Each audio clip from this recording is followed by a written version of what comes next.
రోజు రోజుకి గోల్డ్ రేట్లు పెరుగుతున్నాయి. తాకట్లో ఉన్న బంగారానికి వడ్డీలు పెరుగుతున్నాయని టెన్షన్ పడుతున్నారా? కొమ్మూరి గోల్డ్ వచ్చాక ఆ టెన్షనే పోయింది. కొమ్మూరి గోల్డ్. మోడీని జంజీ ఉద్యమం ఒక జోకర్గా చేసేసిందా? ఇప్పుడు ఆయన అంతమే మా పంతం అంటూ ప్రకటించిందా?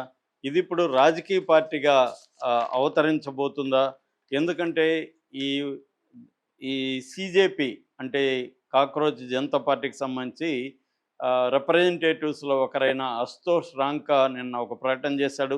అది త్వరలోనే కాక్రోచ్ జనతా పార్టీ అనేది పొలిటికల్ పార్టీగా అవతరించబోతుందని చెప్తున్నారు. నెక్స్ట్ 2027లో 5 రాష్ట్రాల్లో ఎన్నికలు వస్తున్నాయి. ఉత్తరప్రదేశ్, ఉత్తరాఖండ్, పంజాబ్, గోవా, మణిపూర్. ఈ రాష్ట్రాల్లో ఈ పార్టీ పోటీ చేయబోతుందని కూడా వార్తలు వస్తున్నాయి.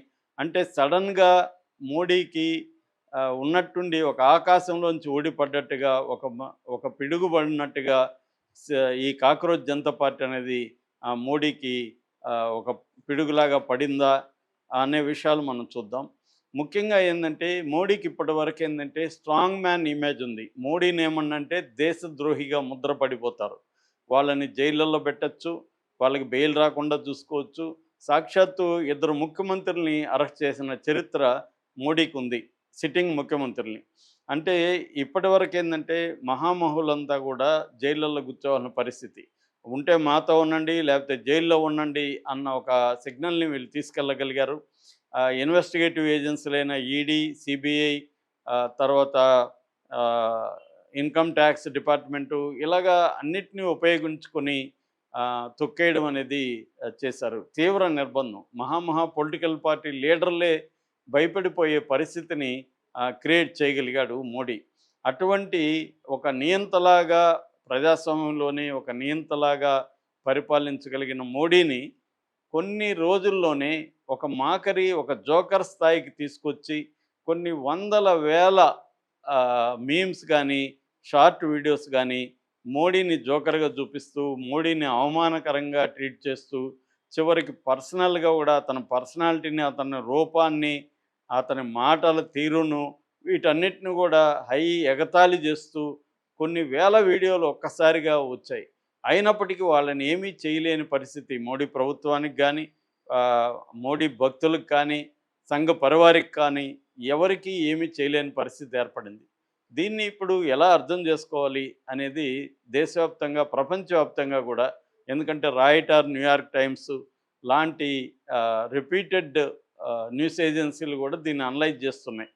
సో ఒకటేంటంటే ఈ ఉద్యమం యూత్ ఉద్యమం మన దేశంలో నేను చాలాసార్లు చెప్తూ ఉంటాను నా వీడియోల్లో.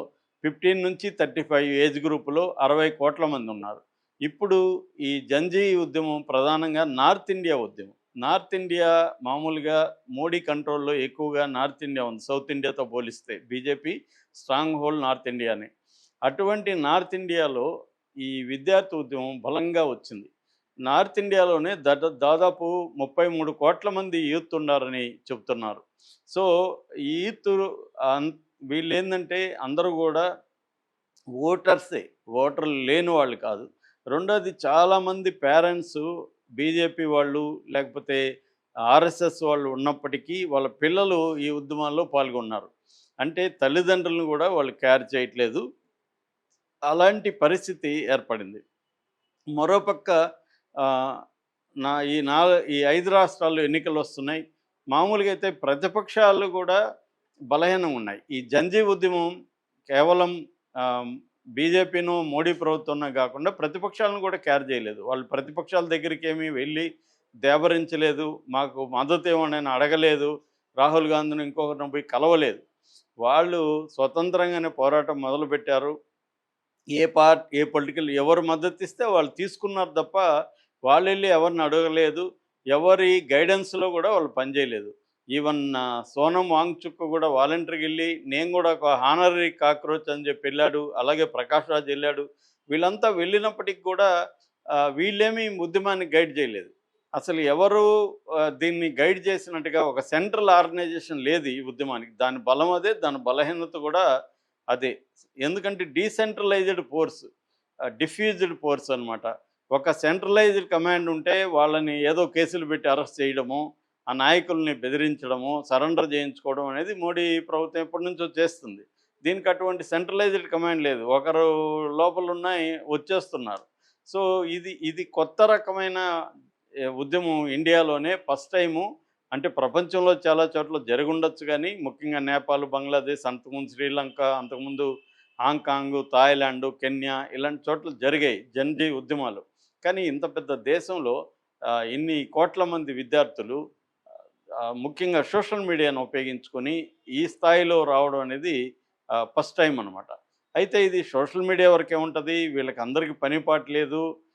వీళ్ళందరూ షార్ట్‌లు చూసుకొని చిన్న చిన్న టిక్ టాక్ వీడియోలు చేసుకొని బతికే బాపుతూ, మీమ్స్ చేసుకుంటూ వీళ్ళు గ్రౌండ్‌లో వచ్చి పోరాడే పరిస్థితి లేదు. ఓన్లీ ఆన్‌లైన్ యాక్టివిజం మాత్రమే వీళ్ళు చేయగలరు అనుకున్నారు. అందరూ మోడీకి సంబంధించిన వాళ్ళు గానీ, ఇటు వీళ్ళని ఆహ్, ప్ర ఆహ్, అనుకరించి వీళ్ళకి మద్దతు తెలిపేవాళ్ళు గూడా వీళ్ళు పోరాడతారని ఎవరికీ నమ్మకం లేదు. సో, అలాంటిది ఆన్‌లైన్ యాక్టివిజం నుంచి ఫిజికల్ యాక్టివిజంలోకి వాళ్ళొచ్చారు. దానికి ఒక ప్లేస్ కూడా సింబాలిక్‌గా ఎంచుకున్నారు. ఢిల్లీలో జంతర్ మంతర్‌ని ఎంచుకున్నారు. పార్లమెంట్ సమావేశాల టైంని ఎంచుకున్నారు. సో, కరెక్ట్‌గా పార్లమెంట్‌కి చలో పార్లమెంట్ పెట్టారు. ఈ లోపల సోనం వాంగ్‌చుక్ నిరాహార దీక్ష మొదలుపెట్టాడు. ఆయనకు మద్దతుగా ఇంకొక ముగ్గురు మొదలుపెట్టారు.